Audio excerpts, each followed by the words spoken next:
popularly referred to as a lie detector, measures and records several physiological indices such as blood pressure, pulse, respiration, and skin conductivity while the subject is asked and answers a series of questions. The belief underpinning the use of the polygraph is that deceptive answers will produce physiological responses that can be differentiated from those associated with non-deceptive answers. A polygraph is one of the several devices used for lie detection.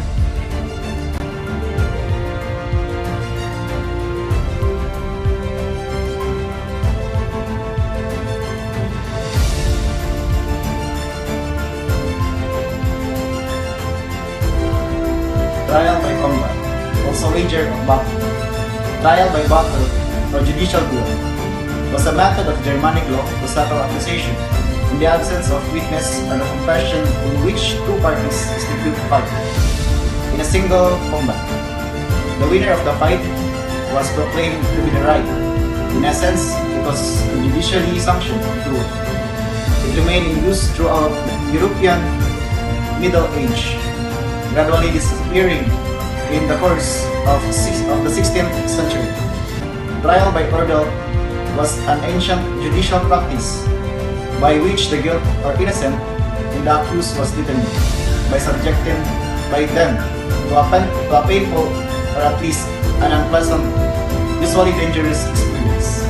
In medieval Europe, like trial by combat, trial by ordeal, such a coronation was sometimes considered a judgment of God, a procedure based on the premise that God would help the innocent by performing a miracle on their behalf.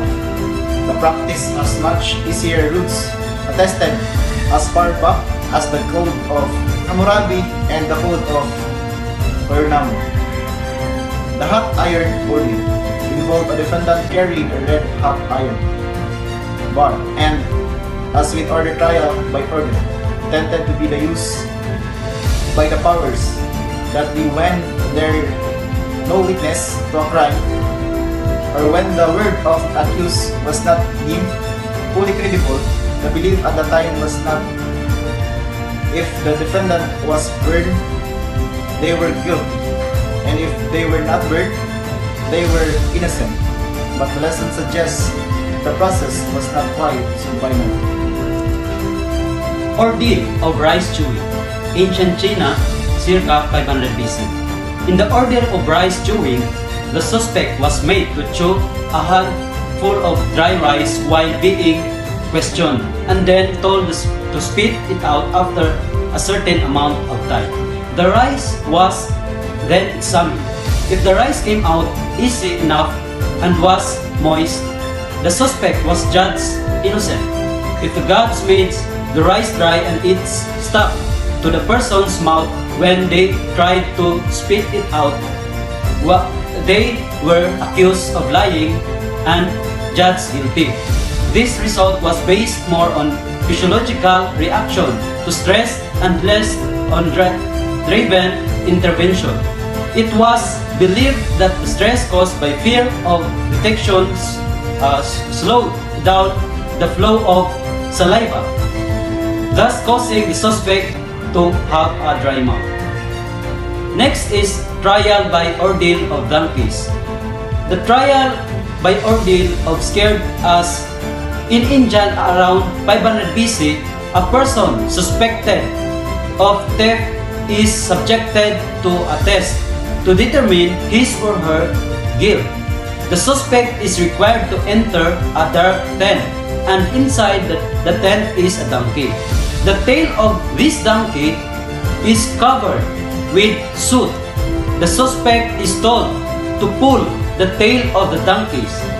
When the suspect comes out with a dry hand, he is not guilty, as he is not afraid to pull the donkey's tail because he did not commit any wrong. A person who comes out of the tent with a clean hand is presumed guilty, as he is afraid to pull the donkey's tail, a manifestation of guilt at that time. Next is trial by ordeal of balance, a method mostly given to women, minors and old or disabled people. The person performing the ordeal was twice weight on the balance. If the person weighed lighter than the previous weight, they were considered innocent. If they were heavier the second time, they were considered guilty.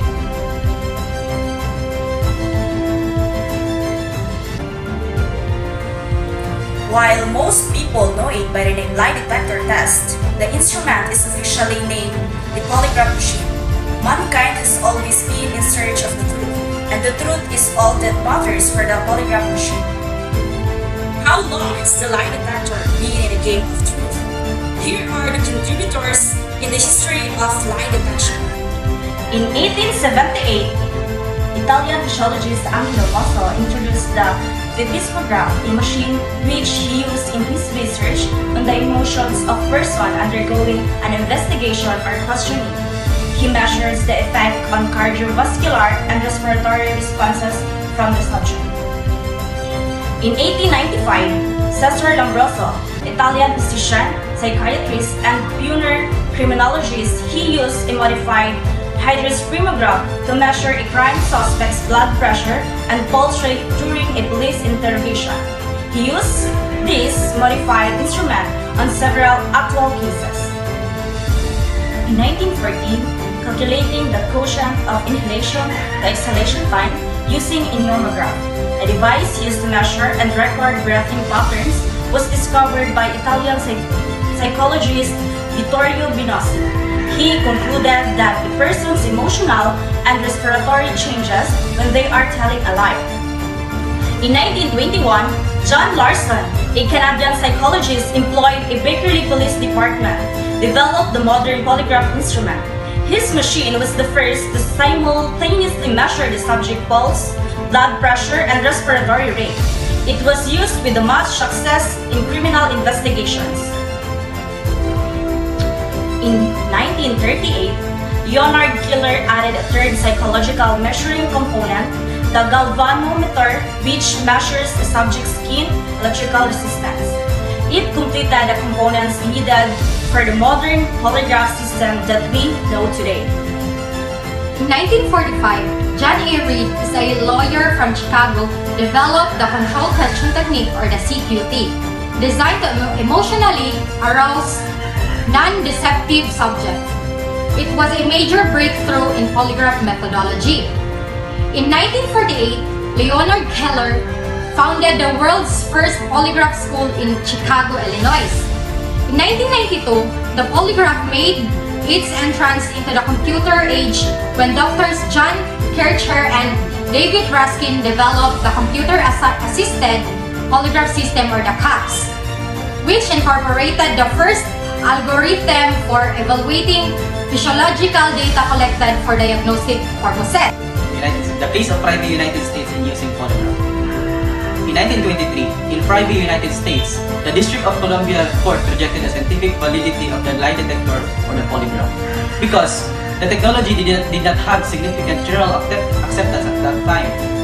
The court gave guidelines for determining the admissibility of scientific examination. Just when scientific principles for discovery crosses the line between the experimental and demonstrable stages and is difficult to define.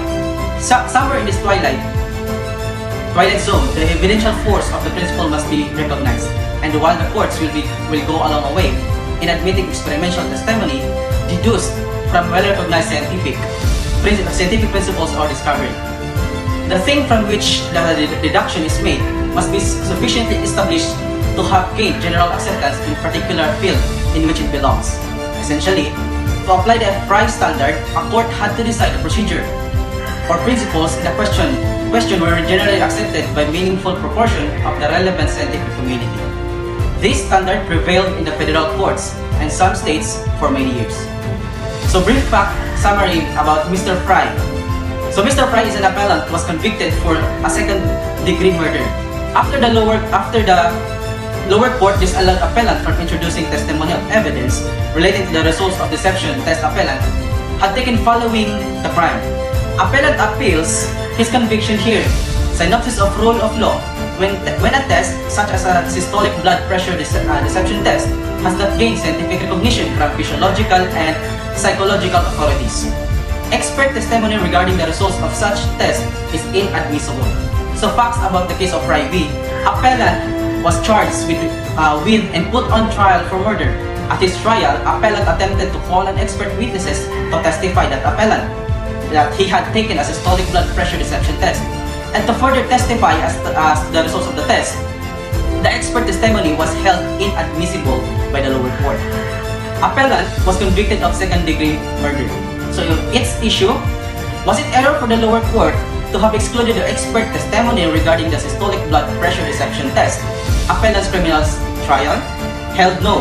The test results appellant attempted to introduce into evidence did not meet the requirement that such evidence by sufficiently established to have gained general acceptance in the particular field in which it belongs, and therefore the test results were properly excluded by the lower court.